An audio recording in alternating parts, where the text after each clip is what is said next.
Bismillahirrahmanirrahim. Wa'lam sareng kedah terang anjeun anna kalamallahi ta'ala sanyana sifat kalamna Gusti Allah ta'ala eta yutlaku diitlakeun itu kalam ala kalami kana kalam al-qadimi anu qadim itu kalam al-qaimi anu tetep itu kalam bidatihi ta'ala dina datna Gusti Allah ta'ala wa alal kalami sareng dimutlakeun kana kalam al-abdi anu bangsa ucapan itu kalam al-makru'i anu dibaca itu kalam bimaknan kalawan makna annahu ta'ala kana sanyana Gusti Allah ta'ala eta khalaqo ngadamel itu Allahu kana itu kalam walaisa sareng sanes li ahadin eta tetepikeun salah sahijina fi asli tarkibihi dina asal susunanana itu ahad naon kasbun kasab paman mangkari sabe jalma etan karo anu inkar itu man anama kana sanyana perkara bayana daftail mashabi anu tetep itu ma antara dua lembaran mashab eta kalamullahi kalamna Gusti Allah. Pakod kaparo mangkanya tak kupur itu siman illa ayuroda angin ngamaksud itu siman annahu kana sanyana itu ma eta wari itu ma eta sifatu sifat al-qaimatu anu tetep itu sifat bidatihi ta'ala dina datna Gusti Allah ta'ala wa ma'akaunil al-fadi sareng sarta ayana pirang-pirang lapan alati anu takra'u anu maca urang sadayana ha kana itu lati eta hadisatan sifat anu anyar laya juju anu teu meunang naon ayu kola dicaritakeun naon Al-Qur'anu hadisun lapan Al-Qur'anu hadisun Al-Qur'anu ari Al-Qur'an eta hadisun anu anyar illa pima qomi talim angin dina tempat ngaji li anal Qur'ana karena sanyana Al-Qur'an eta yutlaku diitlakeun itu Al-Qur'an ala sifati kana sifat al-qaimati anu tetep itu sifat bidati ta'ala di datna Gusti Allah ta'ala aidon lakin majajan tetapi jadi majaz parubama yutawahama mangka terkarang disangka min itlakin tina ngaitlakeun anal Qur'ana kana sanyana Al-Qur'an eta hadisun anu anyar naon inna sifata sanyana sifat al-qaimata anu tetep itu sifat bidatihi ta'ala dina datna Gusti Allah ta'ala eta hadisatun anu anyar watahkiku sareng ari nganyatakeunana eta anak madlulal alpadi sanyana anu dituduhkeun ku pirang-pirang lapan alati anu nakro maca urang sadayana ha kana itu lati eta ba'du madlulis sifati tetep sapalih anu dituduhkeun ku sifat al-qadimati anu qadim itu sifat lianna sifata karena sanyana sifat eta tadulu nuduhkeun itu sifat ala jami'il wajibati kana sakabeh pirang-pirang anu wajib wal jaizati sareng anu wenang pirang-pirang anu wenang wal mustahilati sareng pirang-pirang anu mustahil wal mustahilati sareng pirang-pirang anu mustahil wa al padu sareng ari pirang-pirang lapad alati anu nakro maca urang sadayana ha kana itu lati eta tadulu nuduhkeun itu alpad ala ba'di dalika kana sapalihna itu nu kabeh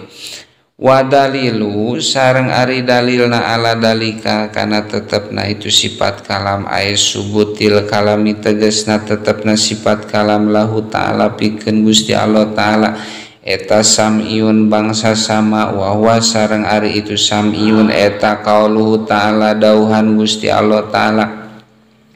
wa kallamallahu Musa takliman ayat wa kallamallahu Musa takliman wa kallama sareng ngadauhan saha Allahu Gusti Allah Musa ka Nabi Musa takliman kalawan ngadauhan anu nyaan ay azala tegasna ngaleungitkeun saha Allahu Gusti Allah anhu ti itu Nabi Musa al hijaba kana hahalang wa asma sareng merenguping itu Allahu ka itu Nabi Musa al kalama kana kalam al qadima anu qadim itu kalam summa aada tuluy ngabalikeun deui itu Allah alaihi kana itu alaihi ka itu Nabi Musa al hijaba kana hahalang walaisa sareng sanes naon al muradu anu dimaksud eta annahu ta'ala sanyana Gusti Allah taala eta ibtada ngamimitian Allah kalaman kana kalam sumasa kata tuluy repeh itu Allah li annahu karena sanyana Gusti Allah eta lam yazal teu eureun itu Allah eta mutakaliman anu ngadauh daiman anu langgeng wa abadan sareng dina salalawasna waruwiya sareng diriwayatkeun naon anna Musa alaihi salam sanyana Nabi Musa alaihi salam eta kana kabuktosan itu Musa eta ya sudu nutupan itu Musa udunaihi kana dua cepilna itu Musa inda kudumihi dina nalika datangna itu Musa minal munajati tina munajat li alayasma'a karena supaya ulah nguping itu Musa kalamal khalqi kana kalamna makhluk li kaunihi karena kabuktosanana itu Musa eta layastati'u henteu mampu itu Nabi Musa sam'ahu kana nguping kalamul khalqi li annahu karena sanyana itu li'annahu karena sanyana itu kalamul khalqi eta soro jadi itu kalamul khalqi indahu mungguh Musa eta ka asadima sapertikeun pang banget na perkara yakunu anu kabuktosan itu ma eta min aswatil bahaim tetep tina pirang-pirang sorana sato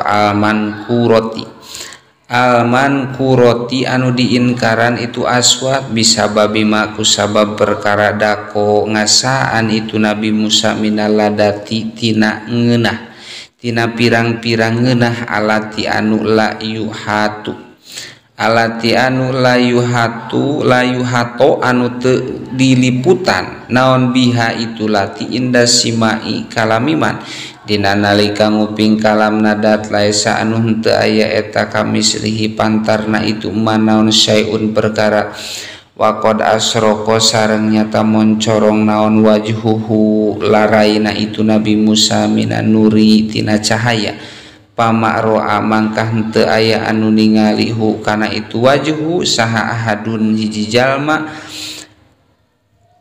al-a'ma anu lolong itu ahad patabar koa tuluy gawe tutup wabako sareng tetep naon albarku gawe tutup ala wajihihi kana laraina itu Musa patabar koa tuluy gawe tutup itu Nabi Musa wabako sareng tetep non